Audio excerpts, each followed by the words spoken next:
We can't fix the world alone, but collaborating isn't easy, and systems are allergic to change. So, how do we do it without losing our damn minds? That is what we're here to find out. I'm Jeff Walker. I'm English Sall.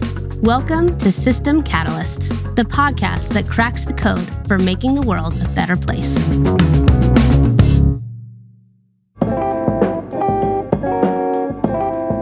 Hey, English. Hey, Jeff. How's it going? Pretty good. I just spent some time with my younger son, and this episode really, for me, relates to our experience with him because we adopted our son, Hunter, and he was 6 months old when we adopted him, and we adopted him from a foster family. And this episode's all about the foster care system. The person we talked to is Sixto Cancel. He's founder and CEO of Think of Us, and it's all focused on really reforming the foster care system. He's a high energy guy. Oh, that's awesome. I'm so excited to hear more. And I mean, you know, Jeff, in our family, we've been trying to adopt for a while. And for us, things are moving forward in that process. But I know that there's been so many issues, especially issues that have come forward more and more over the years as we've all learned more about the foster system. But really curious to know where Sixto started and what really drew him into trying to fix such a difficult, complex system. Well, I first ran across Sixto when I was chair of New Profit, and he was part of the New Profit Accelerator program. And that really helped him kind of think through the system change. But he kept telling his own story, which is pretty amazing, about going into the foster care system and now frustrated because he knew and found out later that he could have gone with a member of his family as opposed to going into a group home. And when you go back to the family, there's always better outcomes. So he's been reforming the system. It's pretty amazing how he's taken this on. He's pretty young and already had a significant impact. So let's go listen to him. I want to talk about, your experience and how did you come about wanting to do this? What was that moment that you said, hey, I'm going to set up an organization that does something? You went from passive to active. What changed? When I was 11 months, I was placed in the foster care system. And I got to live with my biological mother at the age of 6, but then was placed back in foster care pretty quickly at 7. And when I was placed back, I was adopted. And that adoption was just very abusive. And so I spent from 13 to 15 trying to get back into the system, having to call the hotline, the abuse hotline, having to literally tape a recorder to my chest and record the abuse just to get back in. And I remember being at the bus stop when I was 15 and right before I was able to get back into foster care and just feeling like there has to be a reason why I was going through so much of the things I was going through. And when I was finally placed back in foster care, I wasn't angry that I was adopted by folks who were abusive. I understood as a 15-year-old that sometimes there are some people who just do bad things. But what I was angry about was that when I had found my voice and I had actually told the system what was happening to me, that they didn't believe me. And there was a really technical thing that they kept asking me. And that question was, do you feel safe? And the way I interpreted that as a 13, 14, 15-year-old was, I ain't gonna die today. So yeah, I'm not dying. And Not dead yet. Right. And if I would have literally said, I don't feel safe, they would have removed me. And so this policy, this practice, this regulation was the difference between literally me staying in a home for 2 years, experiencing severe abuse, and me being back in a system. And so that's the moment where I realized that I needed to do something about this system. I wanted to improve it. And I joined the youth board, which was the beginning of the journey. So you had motivation to change things within you, and you didn't have great role models as parents or foster parents, obviously. How do we develop that in more people so they want to be the leaders, these change leaders? Yeah, I think the audacity to believe and to have hope is the foundation of really thinking about change. I remember being in best friend's house, and she was a bit older than me, and she had a daughter. And I walked into her house, and I saw that everything was empty. And I thought to myself, this is not how I want to live and want to grow up. And the reason I felt that way about being in her house was because I knew she had access to programs that I had access to. That was the moment where I like leaned into like taking advantage of every work to learn program, every financial literacy program. I mean, you name it. And when I think about people who want to change stuff, it's because they understand the pain of something really deeply. They're proximate, and then you have an idea and a vision about what could be different and how to get there. But I think the problem is that sometimes we're so busy surviving and trying to get to that next moment in life. It's hard to pause and say, here's how I want to contribute back. And for me, I found that healing. For some other people, living in that pain, it's just too hard. Thankfully, Sixto had the strength to stand up for himself and the millions of others like him. Now, I like to say that before you can change a system, you first need to identify where it's broken. Well, when it comes to the foster care system in the United States, you don't have to look very hard.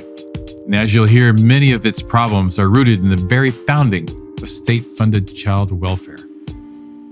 The point of the child welfare system was to say, look, as a child, your future is in jeopardy because of abuse, neglect, you name it. And, they're promising you a better life. But the reality is that you have half of the young people who go back home within a year. And then the outcomes for the young people who stay longer are very dismal, right? You have young people who are experiencing PTSD at 2 times the rate as Iraq war veterans, right? You have young people with below high school graduation, higher homelessness and incarceration. And so to me, it dates back to the initial way that we viewed children. In 1850, you had Charles Lawrence Brace, who's considered the father of the modern foster care system. He had homeless children in New York City and was literally getting on trains, putting them on farms in the Midwest. And it was a transactional arrangement where you had young people being placed on farms to work the farms. And in exchange, you had housing. And then a social worker would visit you once a year. So our system was based on this very transactional way of thinking about it and not thinking about children thriving. So there was a tipping point where it started to change all the way from the old system, which sounds to me like child slavery, where there's putting people to work and then checking on them occasionally, right? And I know that happened in Britain too. And then it went to this group home system. How did that, why all of a sudden group homes? Is that just volume and it's easier and you get paid to do that as opposed to trying to return people back to their families? I mean, there is a deep racist history around orphanages and Native Americans, right? And so it wasn't until 1996 where explicit federal law said you have to serve Black families also. And so when we think about group homes, it started off with the orphanages and then the concept of living with a foster family. And now today, a lot of group homes are used because a state may not have licensed enough foster parents, and that becomes the de facto place to meet their quote, quote, inventory needs. When the reality is that we can be placed in with family. And we've seen that when systems actually prioritize families, that they can have the majority of their children actually living with family members. Well, to me, that's one of the great solutions is to be able to retrain the families to be able to handle the kids, right? Because sometimes you're returning them back to a problem, And so how do you kind of think about fixing the family question? So I think that there is this idea like the apple doesn't fall too far from the tree. But what most people don't realize is that 63% of the children who are in foster care are there for neglect reasons. We look deeper into the situation and you have 37% of these families who are making less than half of the federal poverty rate, which is $12,000 a year. So you got families surviving on less than $1,000 a month. And then when you look at overall, 85% of families are making less than $50,000 a year. And so what we have is a huge poverty issue. You got 36% of the young people who parents have had an addiction issue. You got 10% who are in there because of housing issues. So less than 20% are actually there for physical and emotional abuse. And so the misconception here is that this is a child problem or this is sometimes the parent problem. Most times than not, it's the systemic condition in which these parents are living. As Sixto mentioned, the foster care system doesn't address the root cause of all these issues these children face: poverty. Thankfully, a few years ago, Sixto got introduced to the concept of system change and quickly learned how to harness its power. It was 2019. I get accepted into the New Profit Accelerator. And while I'm there, I'm given a new framework around systems change. I learn about the 6 elements of a system that keep a systemic outcome in place. And it was like a light bulb hit me. It's like, there are important days that in your life, the day you're born, but the day when you find out who you really are is a whole different day. And to be in that accelerator and to say, oh, that's me. That's the way I think. Oh, this gives me clarity on how I should be moving forward. We ended up restructuring the entire organization based on what we learned during that accelerator. And we became a systems change org. And so that's why today, we value proximity. So we collect thousands and thousands of people's experiences and voices. We convert that into literal data and then use that as the evidence to say, hey, you got 10,000 people across the country in these different places experiencing X, Y, and Z. And so we know this is a systemic problem that we have to be able to address. Once we do this type of learning that helps us rephrase the problem and understand the problem differently, then that's when we're able to scout for people who are already solving these issues. So we take on this scout scale model where who's already doing this work? And once we find enough people who are doing that intervention, we look across those interventions to find out what are the core ingredients. Every community will approach their problem slightly different, but at the core, there might be 3 or 4 things that they do that we should be bringing to the federal government, to Congress, to the White House, and saying, here's what we need to codify in your financing and the regulations so that then we enable more people to do. And so that's been the way that we've been able to operate and be able to have impact.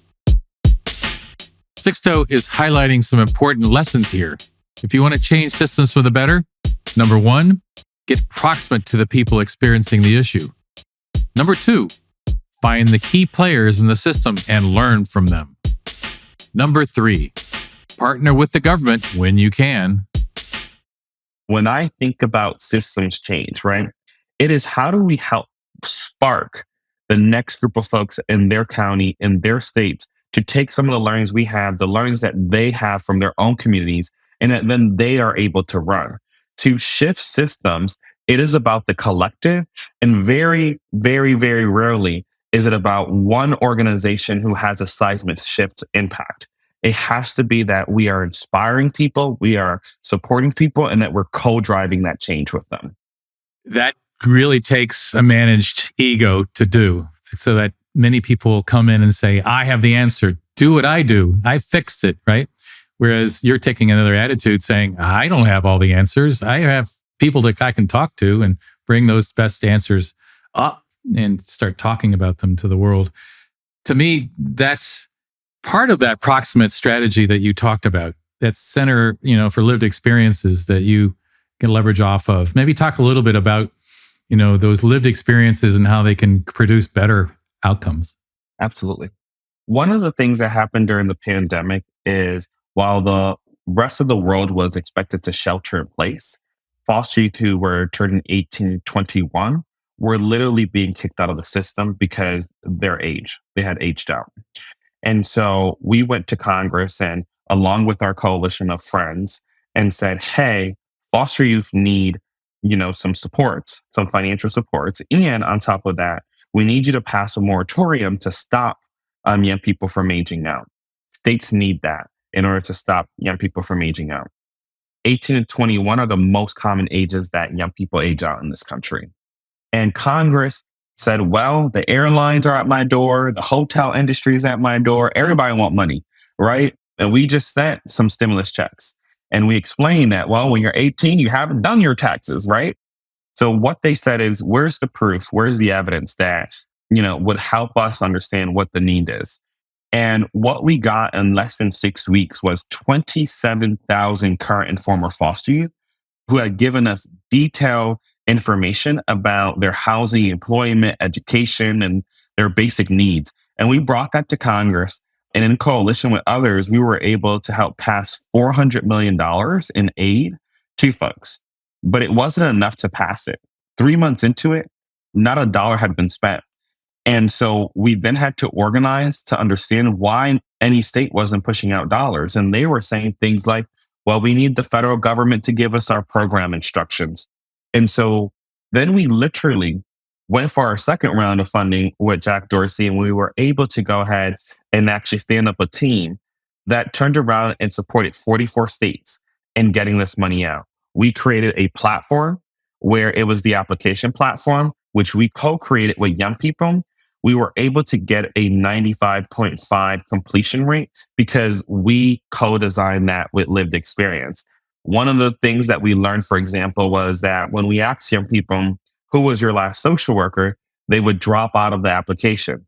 Sometimes it was because they thought their worker was too busy. Sometimes they had forgot the last name of their last worker. So there was all these barriers in the way that we phrased questions. And when we worked with young people and their lived experience, we created an application and platform that they can easily be able to getting help. What we did is we encouraged local community nonprofits to go after those contracts to execute the pandemic relief program. But then we shared everything we had. Every single piece of social media template that we had, they can just slap their logo on it. We gave them the emails that they can go ahead and send out to people. And then that's how we were able to find over 30,000 young people to be able to access their pandemic relief program. This story shows how much goes on into making these big changes happen.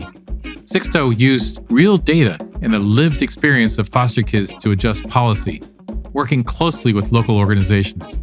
He didn't stop there. He's also been working hard on kinship care. Because of the way the current system is set up, children in foster care are often put with complete strangers when, in fact, they have family members or kinship ready to take care of them. So his organization is trying to get this system to prioritize and facilitate kinship care, where children are less likely to be abused. Once again, this comes from personal experience. I was 27 when my sister called me and asked me to come to a family reunion. And it was pretty shocking because I had thought I didn't have that much family, right? I knew I had siblings. So I'm in Harlem.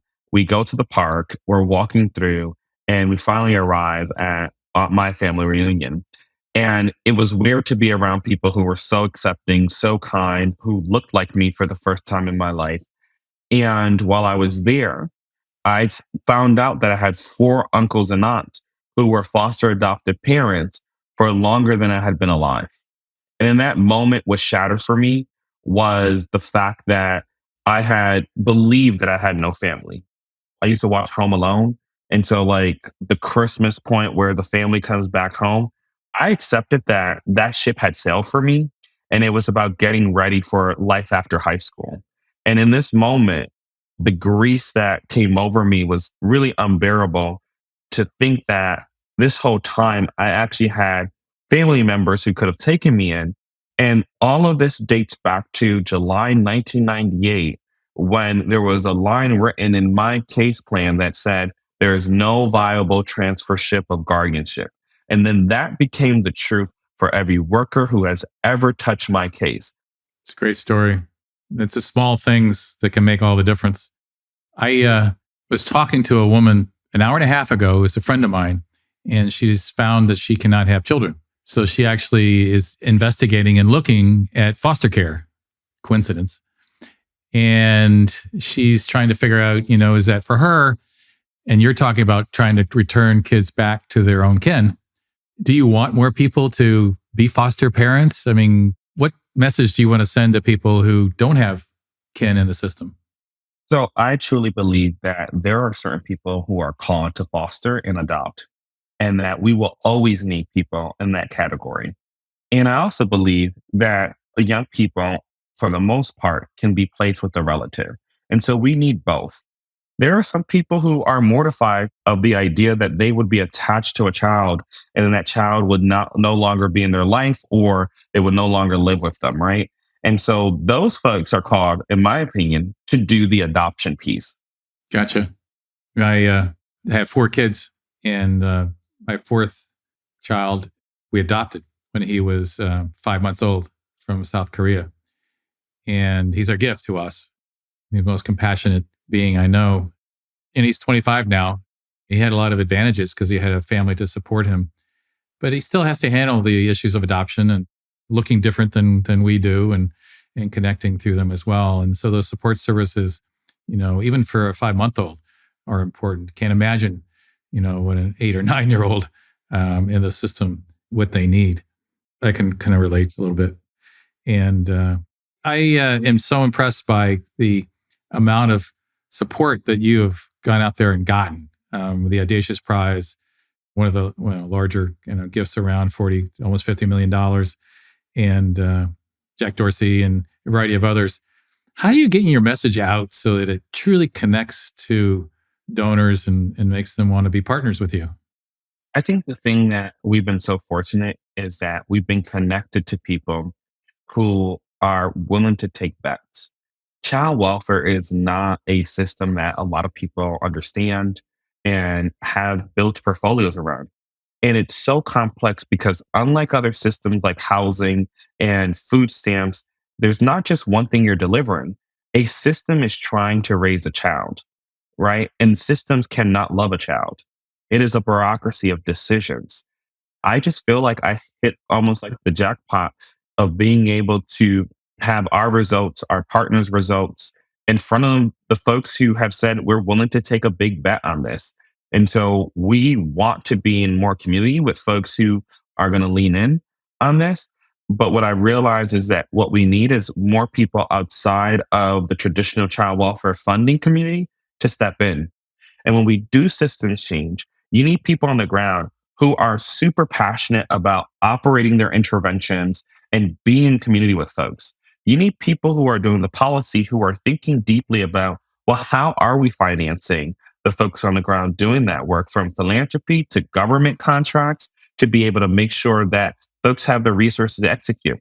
And then we need people who are in Washington, D.C. at the national level trying to figure out how is it that they get rid of barriers or enable opportunity across the entire country based on those learnings.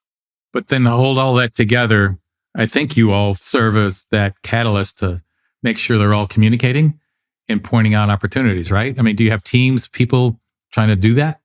So we have a direct service team that is, this year we'll have almost served 3,000 people through what we call a warm line. Folks call in, folks email in, and we help them find resources. And we provide them with think of a white glove personal assistant to help them find the resource, to help them get the resource. And we're doing warm handoffs to the nonprofits who are on the ground. That team is all about getting data so that then we can understand what are some of the true needs by serving people. We have a research team that then is looking at what are the pain points across the country? What is this data that we have internally and other people's data? Then there's the team that's looking to scout and scale, find the solutions that already exist, bring them to the states, bring them to Congress. We have a team that's looking to design a program differently so that we can prove things can be done differently. How can it be more effective and more impactful? And once we learn those things, you give it away. You let other people in the community lead that charge. So we're never looking to be the biggest provider of any one service. And then we have our policy team that's looking at regulation, that's looking at policy, that's looking at law. And those are part of the DNA of the system. And what we don't talk enough about is across all of those different teams is the communications team that's consistently thinking about what are people's mental models? How are people thinking about these things? And how at each step of this process do we help people envision a new way of doing it so that we create a new normal in which the system is operating in? Could you see a day where every child in the child welfare system across the country, we actually know their name and know what they need? I believe that not only can we actually know every child's name and need, but that we actually know what the family names and needs are. Like we can build a family well-being system that is focused on making sure that that family is strengthened, that that family is healthy, and that the pathway to opportunities are not filled with a bunch of traps or gaps. Any other messages you like to make sure people that are listening to this get? The one message I want to say is like when I think about the March on Selma and the civil rights movement, right? What I appreciate about many of the folks who were part of this movement was that they were clear on their contribution. There were folks who trained to be in the front line of that march, and that meant being yelled at, going through exercise where they were spit on, pushed, so that the day that they had to be on that front line, that they had a nonviolent response. There were people who was like, I believe in this, but I ain't getting on no front line and I'm not marching. But I'll make sure I do the logistics to make sure people are bused there, people are there. There were other people who were waiting at the courthouse, ready to be able to use their legal power to be able to represent folks. And so when we think about a movement to make our country better, the reality is that we need people contributing from so many sides. And so what I would really recommend to folks is really understand the contribution that you want to have. Secondly, align that contribution with how others are in the space doing it. And then really think about what is actually your skill set that you are most uniquely to provide. And that's where you lean in. That's what your contribution to systems change is at. Sometimes there's a danger in us wanting to become the centerpiece of that change. And sometimes it's more valuable on how we might show up behind the scenes. I love that. That's perfect. Thank you for all you do.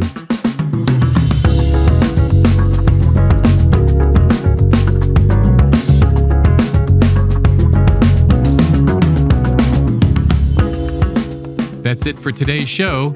Please don't forget to subscribe to System Catalyst so you don't miss out on the new episodes. Also, do us a huge favor by rating our podcast and leaving us a review. Thank you so much for joining us, and we'll catch you all in the next episode. Before we go, I'd like to thank our producers at Human Group Media.